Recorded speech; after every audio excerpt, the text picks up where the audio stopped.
বন্ধুরা, অনুরাগের ছোঁয়া সিরিয়ালটিতে আমরা দেখতে পাই সঞ্চারী বড় মার গয়না চুরি করে। তখন পরমা তাকে হাতে নাতে ধরে সবার সামনে টেনে নিয়ে আসে আর বলে, আমি ওকে যদি এখন না নিয়ে আসতাম তাহলে ওর চুরির দায় সব ওই নিষ্পাপ সুদীপাকেই সবাই দায়ী করত, আর ওকেই সবাই চোর ভাবতো।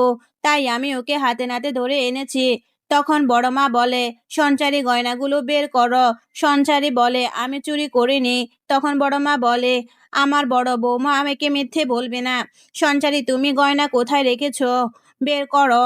তখন সঞ্চারী গয়না বের করে দিয়ে একটি ছবি দেখায় ফর্মা যখন পরমার আউট হাউসে গিয়েছিল তখনকার, আর বলে, আমি তো শুধু মাত্র গয়না নিয়েছিলাম। আর তোমার বৌমা কি করেছে রাতের মাঝখানে ঘর থেকে বেরিয়ে দেবরের ঘরে কি করছিল? তখন সুদীপা আসে আর বলে, তার দায়ভার শুধু একজনের কেন দিবে?